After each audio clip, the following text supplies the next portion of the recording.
पिछले वीडियोस में हमने डिफरेंट टाइप ऑफ फंक्शंस पढ़ लिए हैं। अब हम कंटिन्यूटी स्टार्ट करने जा रहे हैं, राइट। तो कंटिन्यूटी जो है ये दो तरह से पढ़ी जाती है, okay. For a given function और फॉर अ गिवन पॉइंट। अब देखिए, फॉर अ गिवन फंक्शन या फॉर अ गिवन पॉइंट का मतलब क्या होता है कि फॉर अ गिवन फंक्शन में क्या होता है कि कंटिन्यूटी को देखा जाता है पूरे फंक्शन के लिए। पूरे फंक्शन मतलब फंक्शन जो है उसका जो ग्राफ बनता है, तो पूरे के पूरे ग्राफ को कंसीडर किया जाता है वहाँ पे फंक्शन के, ओके। लेकिन फॉर अ गिवन पॉइंट में क्या होता है कि आपको एक पर्टिकुलर पॉइंट के लिए जो है कंटिन्यूटी डिसाइड करनी पड़ती है कि वो पॉइंट पे वो फंक्शन कंटिन्यूस है या नहीं, राइट। तो यहाँ पे हम एक एक करके देखते हैं, लेकिन सबसे इम्पोर्टेंट जो है वो गिवन पॉइंट के लिए है। मतलब जनरली हम जो अपनी प्रैक्टिकल या डेली लाइफ में पढ़ते हैं वो continuity for a given point के लिए होती है, क्लियर। तो आज हम देखने जा रहे हैं ग्राफिकल डेफिनेशन कंटिन्यूटी की for a given for a function as a whole के लिए, मतलब पूरे फंक्शन के लिए। ये जो फर्स्ट जो मैंने आपको बताया इधर, उसके लिए देख रहे हैं, ओके। पहले डेफिनेशन देखते हैं, फिर मैं एक्सप्लेन करता हूँ आपको। Continuous functions are those functions whose graphs can be drawn without lifting a pencil। तो इसका कहने का ये मतलब है कि अब ये पेंसिल लिखा है तो इसका मतलब ये नहीं है कि पेंसिल ही की बात होगी, कुछ भी हो सकता है। मतलब जो आपका जो ड्राइंग ऑब्जेक्ट है, कोई भी ड्राइंग ऑब्जेक्ट आप ले लीजिए, तो कंटिन्यूस फंक्शन वो फंक्शन होते हैं कि जिसके ग्राफ जो हैं आप ड्रॉ कर सकते हैं बिना पेंसिल को उठाए। तो यहाँ पे देखिए, इसका मतलब ये होता है कि जैसे अगर आप एक ग्राफ को प्लॉट कर रहे हैं, ओके, और बिना पेंसिल को उठाए या बिना पेन को उठाए या बिना ड्राइंग ऑब्जेक्ट को उठाए अगर आप उसका ग्राफ प्लॉट कर पा रहे हैं, तो वो क्या कहलाएगी? आपकी कंटिन्यूटी। मतलब वो फंक्शन कहलाएगा आपका कंटिन्यूस फंक्शन। पर अगर आपका ऐसा हुआ कि वो ग्राफ बनाते समय आपको पेंसिल या पेन या ड्राइंग ऑब्जेक्ट उठाने की ज़रूरत पड़ गई, मतलब किसी पर्टिकुलर अगर कंडीशन में या पर्टिकुलर पॉइंट पे अगर वो ब्रेक हो जाता है, एक या एक से ज़्यादा भी पॉइंट हो सकते हैं, क्लियर। तो ऐसी कंडीशन में वो फंक्शन कंटिन्यूअस नहीं कहलाता है, वो डिसकंटिन्यूअस फंक्शन कहलाता है, क्लियर। तो उसका एक एग्जांपल देखते हैं, आपको ज़्यादा क्लियर समझ में आएगा। The function F of X given by F of X equals to, अब ये देखिए मैं पीस वाइज फंक्शन आपको बता चुका हूँ, तो आई होप आपको पूरा पता होगा पीस वाइज फंक्शन के बारे में। पिछले वीडियोस में मैं आपको वो बता चुका हूँ। तो देखिए, ये जो फंक्शन है एफ ऑफ एक्स, ये दो अलग अलग एक्स के इंटरवल में अलग अलग वैल्यूज बता रहा है। जब X is less than equal to zero है तो ये किसके इक्वल बता रहा है? 2 के इक्वल। तो पहले ये इसका ग्राफ अपन प्लॉट कर लेते हैं। किसके लिए? F of X equals to 2 आ रहा है जब x की वैल्यू क्या है? Less than equal to zero, clear. तो x is less than equal to zero दिया हुआ है, मतलब x की वैल्यू या तो जीरो होगी या तो जीरो से छोटी होगी। तो हम चलिए चार वैल्यू ले लेते हैं, एक जीरो ले लेते हैं, एक -1 ले लेते हैं, -2 ले लेते हैं, -3। क्यों हमने ऐसी वैल्यूज ली? क्योंकि यहाँ पे दिया हुआ है कि x की वैल्यू जो है वो या तो जीरो होगी या तो जीरो से छोटी होगी। तो हम देख सकते हैं यहाँ पे कि हमारा जो ग्राफ हमको मिलेगा, देखिए अब F of X equals to 2 है।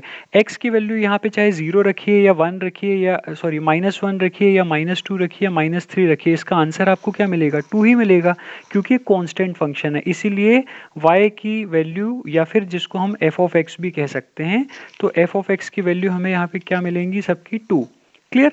तो चलिए इसको ड्रॉ करके देख लेते हैं। जब हम इसको ड्रॉ करेंगे तो देखिए जीरो के लिए हमें क्या मिल रहा है? 2। जीरो के लिए हमें क्या मिल रहा है? 2। जीरो के लिए हमें यहाँ पे क्या मिला? 2, क्लियर। -1 के लिए क्या मिला है? अगेन 2। तो -1 के लिए हमें यहाँ पे मिला 2। उसके बाद -2 के लिए हमें अगेन मिल रहा है क्या? 2, क्लियर। उसके बाद नेक्स्ट -3 के लिए भी हमें क्या मिल रहा है? 2। तो आप ये देख सकते हैं कि अगर हम इसको ड्रॉ करें तो ये फंक्शन इस टाइप का बनेगा, क्लियर है। ये फंक्शन ऐसा बना, इसका ग्राफ कुछ इस टाइप का बना। अब अगर दूसरी कंडीशन देखते हैं उसी फंक्शन की, कि जब x की वैल्यू ग्रेटर देन जीरो है तो ये हमारा जो फंक्शन है वो क्या वैल्यू दे रहा है? 3। मतलब x की वैल्यू, अब हम इसका ग्राफ बना के देखते हैं। अब हम किसका ग्राफ बनाएंगे? यहाँ पे F of X equals to 3 का ग्राफ बनाएंगे, जहाँ पे x की वैल्यू क्या है? ग्रेटर देन 0 है। क्लियर? तो जब हम इसका ग्राफ बनाएंगे तो हमको x की वैल्यू कौन सी लेनी पड़ेगी, कौन सी चुननी पड़ेगी, इसकी वैल्यू जो 0 से बड़ी हो। तो सपोज करो let us take for 1 2 and 3, तो हमें यहाँ पे f ऑफ x या y की वैल्यू हमें क्या मिलेगी, 3 मिलेगी सब में, क्योंकि x की कोई भी हम वैल्यू रखें यहाँ पे हमें आंसर क्या मिलेगा, 3 मिलेगा। तो अब हम इसका ग्राफ प्लॉट करते हैं, 1 के लिए 3, 2 के लिए 3, 3 के लिए 3। तो आप ये देख सकते हैं 1 के लिए हमें क्या मिल रहा है, देखिए 3। क्लियर? 2 के लिए हमें क्या मिल रहा है, अगेन 3, और 3 के लिए भी हमें क्या मिल रहा है, 3। तो अगर मैं इसको प्लॉट करता हूं तो आप ये देख सकते हैं कि ये पूरे फंक्शन का ग्राफ बना है, पीस वाइज फंक्शन है। पीस वाइज मतलब ये ग्राफ जो है वो 2 पीसेस में डिवाइड हो चुका है।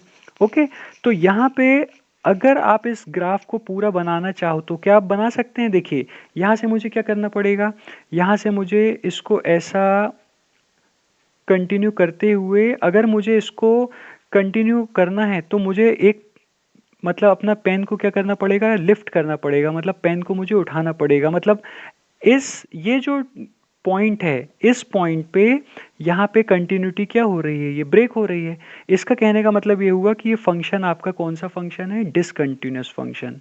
Is that clear? अब नेक्स्ट हम एग्जांपल देखते हैं, जैसे ये the function F of X defined by F of X equals to 2 जब x is less than equals to 0 है, और 2 when x is greater than 0। चलिए अब इसका हम ग्राफ प्लॉट करके देखते हैं और ये चेक करते हैं कि क्या ये फंक्शन हमारा कंटिन्यूअस है या क्या ये फंक्शन हमारा डिसकंटिन्यूअस है। क्लियर? चलिए अब हम देखिए पहले किसकी बात करते हैं, जैसे हमने वो ग्राफ बनाया था, एफ ऑफ एक्स क्या वैल्यू दे रहा है, 2 जब x क्या है, लेस देन इक्वल्स टू 0। अब हम चलिए इसको बनाते हैं, F of X equals to हमको क्या मिल रहा है, 2। यहाँ पे x की वैल्यू क्या है, less than equals to 0। Clear? तो less than equals to 0 again मतलब या तो 0 होगी या तो 0 से छोटी होगी, तो 0 -1 -2 ले लिया, और कोई भी हम वैल्यू रखें तो ये कांस्टेंट फंक्शन है तो हमें इसका रिजल्ट क्या मिलेगा, 2 ही मिलेगा। क्लियर? तो 0 के लिए 2, -1 के लिए 2, -2 के लिए 2, तो 0 के लिए 2। क्लियर? उसके बाद नेक्स्ट -1 के लिए 2, उसके बाद -2 के लिए 2। क्लियर?